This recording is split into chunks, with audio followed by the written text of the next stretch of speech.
Class 12th physics.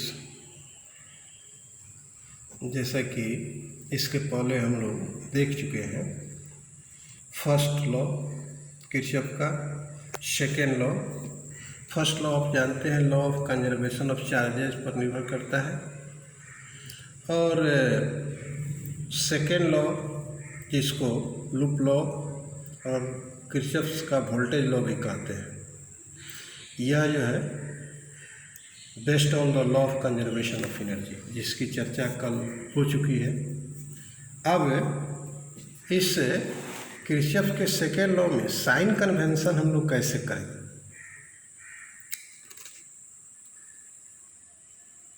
Sign convention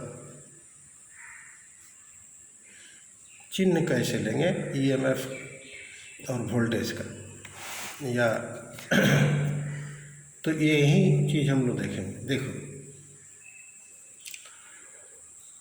closed path हम लोग लेते हैं सर्किट का, एक बार क्लॉकवाइज और एंटी क्लॉकवाइज डायरेक्शन में। तो इसके दो नियम आपको जानना बहुत जरूरी है। पहला है कि ईएमएफ जो होगा सेल का can be negative, can be taken as negative if one moves in the direction of increasing potential. Increasing potential का मतलब क्या होता है? Negative pole to positive pole. इसको लिख देते हैं, the EMF of a cell is taken negative if one moves in the direction of increasing potential। Increasing potential का मतलब हो गया from negative pole to positive pole, ठीक है ना, through the cell.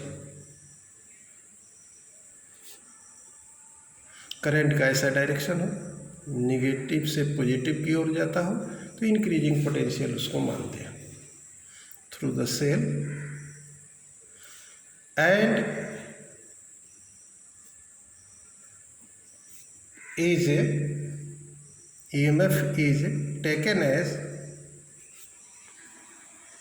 Negative positive, taken as positive. तो इसमें क्या होगा? पॉजिटिव होगा कब? जब if one moves in the direction of decreasing potential, in the direction of decreasing potential. और इसका मतलब हो गया from positive pole to the negative pole, from positive pole to the negative pole, ठीक है ना। तो through the cell, through the cell. अब देखिए, इट मीन्स वाइल जब traversing a loop, if negative pole of the cell is encountered first, पहले आता हो अगर negative pole, then its EMF is negative, सीधा बात है। अदरवाइज अगर पॉजिटिव आता है then we can take the EMF positive. अब देखो दूसरा रूल यह है वोल्टेज का। आप जानते हो वोल्टेज क्या होता है? बराबर होता है product of resistance and current. तो किसी भी आर्म में सर्किट के या product of resistance and current को हम लोग पॉजिटिव लेंगे if the direction of the current in that R is in the same sense as one moves in a close path. जैसे आप क्लोज पाथ लेते हैं उसके डायरेक्शन के सेंस में हो तो हम लोग सेम हो तो हम लोग वोल्टेज करंट और रेसिस्टेंस का प्रोडक्ट जो है पॉजिटिव लेते हैं। And is taken as negative. और हम लोग निगेटिव कब लेते हैं कि if the direction of the current in the arm is opposite to the sense as one moves in a closed path. इसको भी लिख देते हैं द प्रोडक्ट ऑफ, इसको फिगर से भी समझेंगे, the product of resistance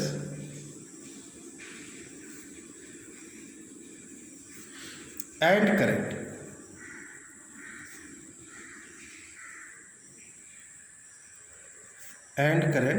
in the arm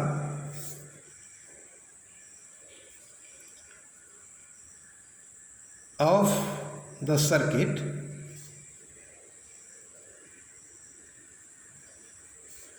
is taken positive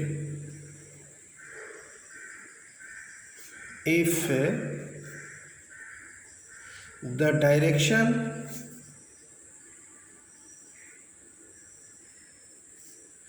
of current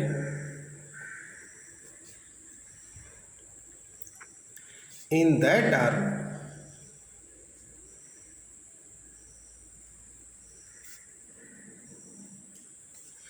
is in the direction of the same sense, ऐसे लिख देते हैं, is in the same sense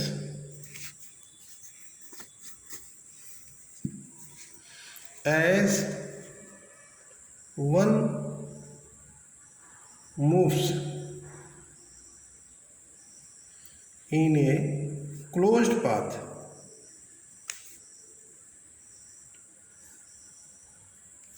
and is taken negative if the direction of current in that arm is opposite to the sense as one moves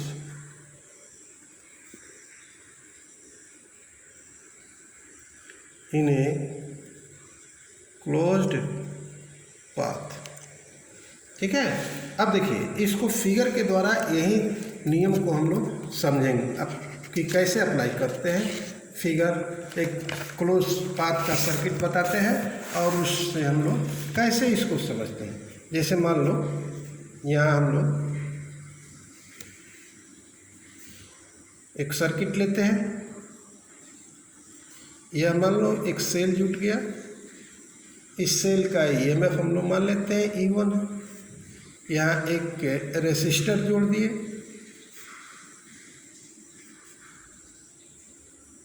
ठीक है, इसका resistance R1 मान लेते हैं और फिर एक यहाँ रेसिस्टर जोड़ दिए, इसका रेजिस्टेंस R2 मानते हैं। फिर एक और जोड़ देते हैं, यहाँ दूसरा सेल जोड़ दिए जिसका EMF E2 है, और इसमें भी रेसिस्टेंस जोड़े, रेसिस्टर, इसका रेजिस्टेंस R3 मान लिया। अब देखिए यह करंट I1, मान लीजिए सर्किट जो है A B C D E F है, ठीक है। इससे E1 सेल से I1 करंट फ्लो करता है, मान लीजिए I1, इस आर में भी I1 करंट आएगा, ठीक है। और यह करंट ऐसे जा रहा है, मान लो I1 यहाँ से। अब यहाँ सेल E2 से I2 करंट निकल रहा है, I2 यहाँ भी चला गया I2, इस आर्म में भी I2, ठीक है। तो देखो इसका कैसे हम लोग किरचॉफ का सेकेंड लॉ का उपयोग करके और क्लोज पाथ पर अप्लाई करेंगे। अब now apply the closed path, apply the Kirchhoff second rule या वोल्टेज रूल, किरचॉफ रूल, ठीक है। तो कौन सा रूल? तो सेकेंड रूल लिख दो, सेकेंड रूल। तो ये क्या कहता है कि algebraic sum of the voltage equal to 0, ठीक है। तो देखिए यहाँ क्लोज पाथ पहले लेते हैं, मान लो to the apply to the close path, to closed path A B E F A B E F A, that is the close. जहाँ से चले वहाँ पहुँच गए तो क्लोज्ड हो गया, क्लोज्ड पाथ है। तो इसको अप्लाई करते हैं क्लोज्ड पाथ। तो देखो आप देख रहे हो कि इस क्लोज पाथ के लिए यहाँ करंट क्या है, इस आर में यह जो है I2 R2 है, ठीक है। अर्थात हम लोग लिखेंगे I2 R2, ठीक है, प्लस फिर यहाँ क्या है I1 R1,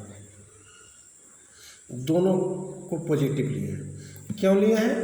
क्योंकि हम आपको अभी बताया है कि product of resistance and current in the arm of the circuit is taken as positive if the direction of current in that arm is in the same sense as when moves in a closed path। जैसे move कर रहे हैं वैसे ही current का direction है, इसलिए हमने positive ले ली। अब देखो यहाँ निगेटिव ईएमएफ हम लोग लेंगे। क्यों लेंगे जी? निगेटिव इसलिए लेंगे कि हम लोग move in the direction of increasing order, अर्थात from negative pole to positive pole जा रहे हैं, इसलिए यहाँ हम लोग negative EMF E1 sum up हो गया, वोल्टेज का सम अप हो गया इक्वल टू 0, सेकेंड रूल के अनुसार। इसलिए E1 इक्वल टू क्या हो गया, ये इधर आ गया I1 R1 plus I2 R2, ठीक है। अब देखिए सिमिलरली फॉर क्लोज्ड पाथ, अब हम लोग पूरा क्लोज्ड पाथ ले लेते हैं। जैसे A B C D E F A पूरा को ले ली। तो अब close path A B C D E F A, तो इस पर भी लॉ को अप्लाई करेंगे। तो यहाँ देखो, यहाँ जो है जो करंट E2 से जा रहा है वह उसका ई में क्या होगा, पॉजिटिव होगा। क्यों होगा? क्योंकि यह positive pole to negative pole current जा रहा है, तो इसलिए यह क्या है, डिक्रीजिंग पोटेंशियल को इंडिकेट करता है। तो इसलिए यहाँ E2 क्या लेंगे, पॉजिटिव। और फिर इसमें करंट जो जा रहा है इस RBE में क्या है, ऐसे जा रहा है क्लॉकवाइज, तो इसको हम लोग ले लेंगे I2 R2। कोई दिक्कत? इसमें करंट I2 R3, हाँ I2 R3, फिर प्लस इसमें करंट I1, यह निगेटिव हो जाएगा साइन कन्वेंशन से और यह पॉजिटिव हो जाएगा, यह हो जाएगा I1 R1, ठीक है। और फिर इसमें EMF आ गया क्लोज सर्किट में, तो इसका तो निगेटिव होगा, EMF E1 इक्वल टू 0। तो इसका मतलब हो गया, ऐसे भी लिख सकते हैं E1 minus E2 equal to I1 R1 minus I2 R3, ठीक है। तो इस तरह हम लोग, इसका मतलब यह हो गया समेशन ऑफ